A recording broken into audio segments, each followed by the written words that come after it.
Okay, hi. So today I'm going to be making a guide of The Faithful in the Fallen series by Gwynne. So this is not really intended to be a review, though I will kind of share my thoughts, but I think it's like a fairly complicated series to read. And I think many people while reading the first book could become discouraged like I did and maybe think about giving up. And I kind of want to talk through all the elements of the book.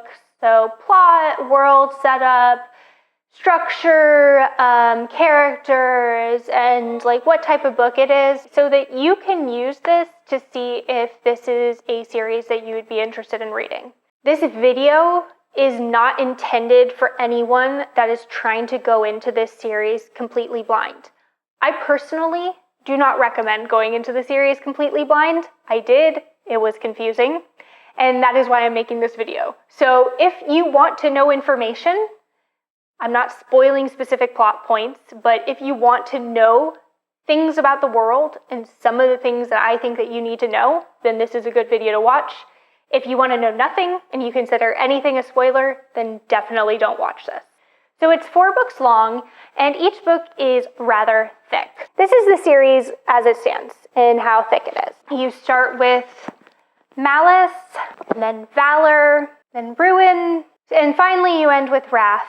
So I've watched a ton of videos where people describe this series, and it never makes sense to me. So I'm going to break it down by the premise of the world itself that you're in, and then the actual premise of the series, like what the series is attempting to achieve. So the premise of the world is that you're in this land that is divided up into a lot of different kingdoms, and all of them get along fairly well at the beginning. And you have something that's like a high king that doesn't actually have authority over the other ones. There's at least one other people that you know of that live, that are more like sea folk, that live on islands outside of this kingdom area. These places generally don't get along. The seafaring folk tend to try to raid these people, and there's general animosity. This place was not originally inhabited by humans, who are your characters you're following. It was colonized by humans. It was originally a land of giants. And the giants now do still live in this land, but in smaller clans that also do not really get along with each other. They try to fight back for the land that was once theirs, and there is animosity between giants and humans. The castles that all the humans live in, that the kingdoms are kings of, were once occupied and created by giants. So thousands of years before the events of this series occur, there was the scourging. And that was an event where there were 2 gods involved, Elion, the good god, and Azroth, the bad god. They each have angels and devils, we'll say. It's very much a good and bad situation. Elion has the Ben-Elim, and Azroth has the Kadashim. And there was an event that took place many years ago where Azroth tried to take over this earth, or this world, and Elion stopped him and has never been seen since. And that's kind of the background of the world. Now, what is the actual story at hand? So in the present day of the story, you follow a very large cast of characters across all of these different kingdoms I talked about, and there is a prophecy. So I'm going to read you the prophecy because I think it really helps set up what Gwynne is attempting to achieve in this series. 2 born of blood, dust and ashes, shall champion the choices, the darkness and light. Black sun shall drown the earth in bloodshed, bright star, with the treasures must unite. By their names you shall know them, Kinslayer, Kinavenger, Giant Friend, Drag Rider, Dark Power against Lightbringer. One shall be the tide, one the rock in the swirling sea. Before one, storm and shield shall stand, before the other, true heart and black heart. Beside one rides the beloved, beside the other, the avenging hand. Behind one, the sons of the mighty, the fair Benalim, gathered neath the great tree. Behind the other, the unholy, dread Kadashim, who seek to cross the bridge, force the world to bended knee.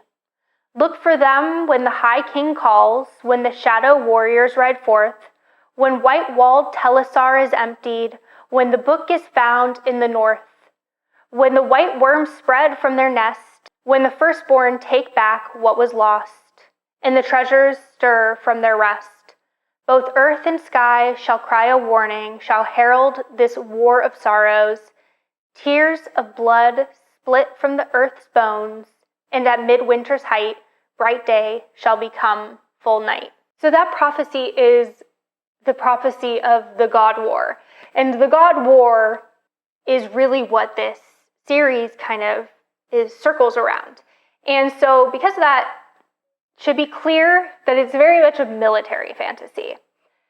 So I want to talk about pace, because I think that the first book is very misleading in what the rest of the series is going to look like.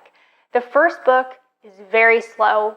You're getting introduced to characters, getting introduced to politics, you're getting introduced to basically what the heck is going on. You are in you're pinging around the world, and it's really hard to tell who is connected to who and what is happening. And so I think for me personally, at about the 50% mark in the first book, 350 pages, to where I was like, okay, I understand enough of what is happening. So then the pace of this one is slow because you're getting a lot of introduction. And then at about the 75% mark, the pace really picks up and it never takes its foot off the brakes. It is a fast-paced book. You go from it being quiet and years are going by and you're kind of seeing things develop and you're following different characters and maybe there's a battle here and there, to this is a military fantasy. You are reading skirmish after skirmish, battle after battle. You're not prepared for that when you read the first book. It is very violent. There is a lot of blood and guts going everywhere. It is graphic in its conveying of the destruction of people. So that's the pace, but the structure of the book is that you're following a bunch of characters who are from all different places in the world that you're working in, so you're kind of pinging back and forth. So it takes a long time to get into the book because you're trying to follow so many characters at once, and there's so many names referenced and so many places referenced that it's hard to get that straight in your head. This is what I think is really challenging about this series, because in books 2 through 4, at the beginning of the book, there is a cast of characters that goes through, like, who is from Arden, who is from Benath, who's from Cambrin, Helveth, Isiltir, and then it tells you who they are and a little bit about them, which is really helpful. But where you need that is the first book, and the first book doesn't have it. And if you tried to use what's in the second book to make sense of what is happening in the first book, you will get spoiled for characters' fates in the first book. So unless there are new editions of this book that exist somewhere that I don't have access to, I don't think they've fixed this, which is really unfortunate, because you can't this is the type of book that a cast of characters is so important, so that you just know who these people are and where they're from, because they also are physically moving around a lot in space, so they might be in one place but from another place. But you follow a big cast of characters, which means different types of characters. You follow younger characters, older characters, you follow humans, giants, enslaved people, kings. You get a really big variety of type of character that you're following. And it takes place over the course of quite a number of years. So for those younger characters, you get to see them age, and you get to see the characters go through a lot of life experiences. This is very much a military fantasy, but these characters feel very real, and they have very clear ambitions, and you're following people that are also on the good side and the bad side. You are following people who are generally very good. You have those good type of characters. You're following people who are very generally evil, and then you're following people who are good but are fighting on the wrong side, or who are on the right side but like are so caught up in their own vengeance that they're doing things that like aren't inherently good. So I think that you'll find a character, at least a few, that you find really interesting to follow. I definitely had a few. I was so caught up in their specific stories, and you get really great resolutions for a lot of them. He doesn't really leave stones unturned. Like, you get to find out what happened. Let's talk about the writing. So this is John Gwynne's debut series. So Malice is his debut, and then every book after that, he has a little bit more experience. The writing itself is fairly straightforward. I listened to this all on audio, which you could find the audiobooks for free on YouTube. So if you don't have access, that's kind of part of the way that I listen to them, because it was very hard to get them from my library. But the writing itself, fairly straightforward. The author is he does reenactments of battles, Viking battles maybe. I don't quite remember. That is super evident in his writing. He puts a lot of detail into those battle scenes. You're seeing like guts spray, you are seeing knives go in, like you are getting the details, some of them that you might not want. So one of the things that I think is a negative is that he tends to do a lot of repeat turn of phrase, and there are guts and blood everywhere. That's like blood went flying. Like that type of stuff is very consistently, he said that. So like there's turn of phrase that gets repeated. There's also plot points that get repeated. And I think that this was a little bit more of something that I didn't like when I was reading the series. So it's kind of like, it's a really long series. There's a ton going on. You're following a lot of different characters. You're following a lot of different plot points and action happening. Yet somehow, sometimes, the same character would get into the same scenario multiple times.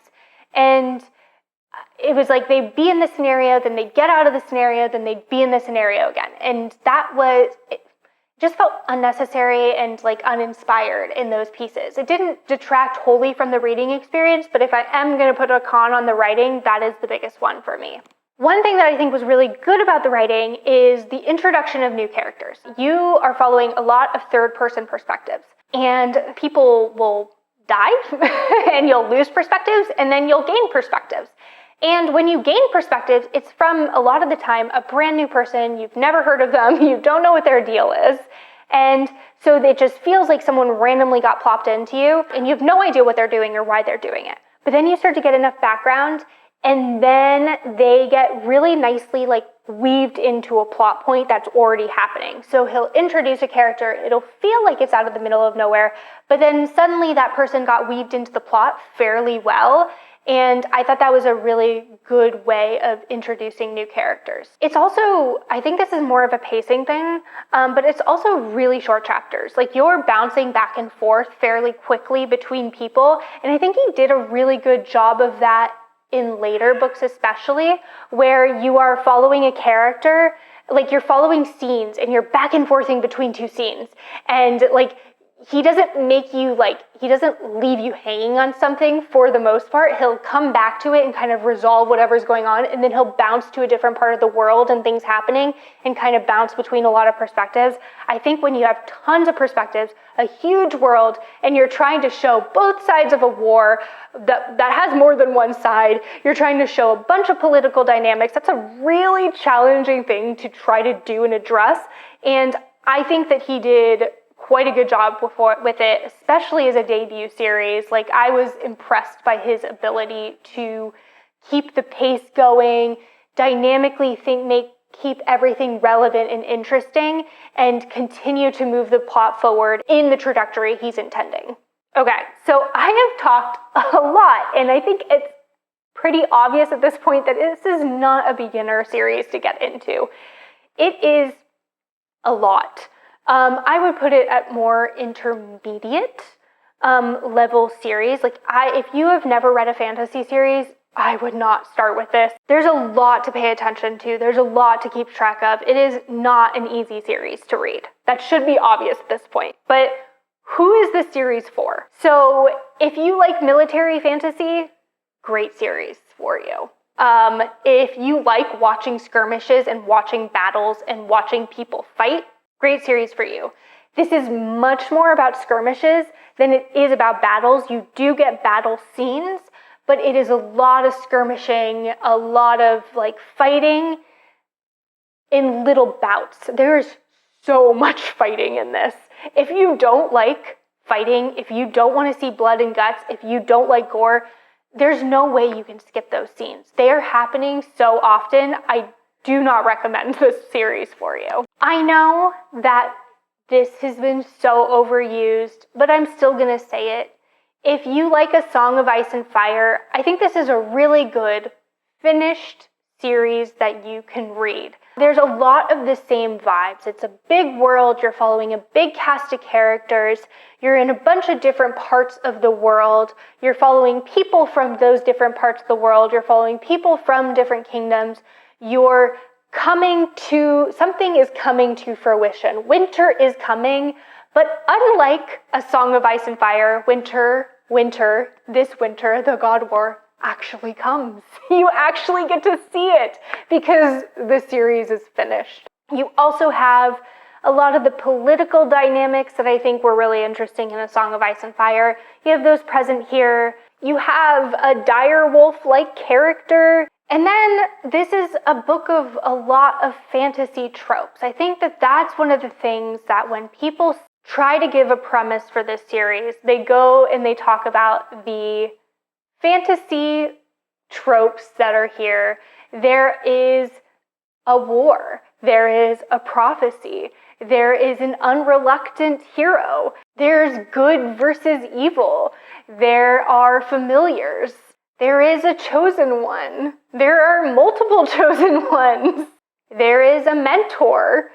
There are so many things that hit on points that are very popular in the fantasy genre, and they're done fairly well. If you're in it for the long game, there are some really good vengeance plots in this.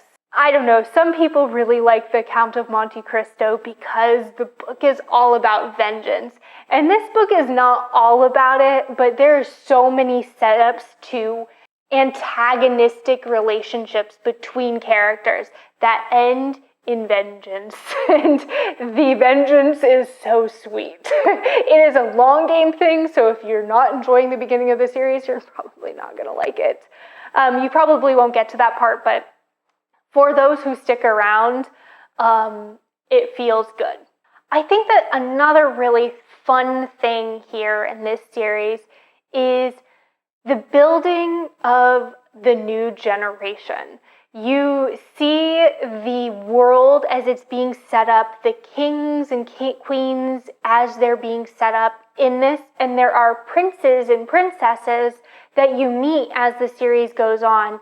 And watching the changing of the crowns, I guess if you will, watching the old ways become the old ways and watching new ways get developed, watching alliances be formed in places that the previous generation or the older generation would not do. I think it was just like a really fun dynamic that I personally enjoyed in this series.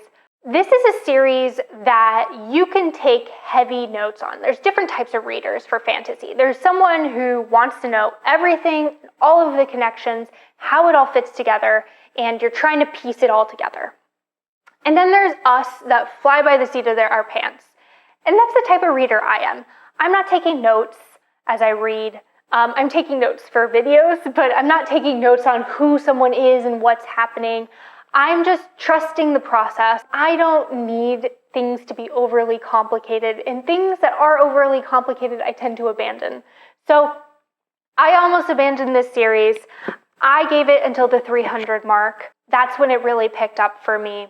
I think that if you don't like the military fantasy elements that I talked about, you shouldn't keep trying to trudge through, because you're going to trudge through into something that you don't really like. But I think that if you have read a lot of fantasy, or you've read a lot of complicated literature, and you are okay with not knowing some things and just kind of letting it soak in, you can still read this series, and enjoy it.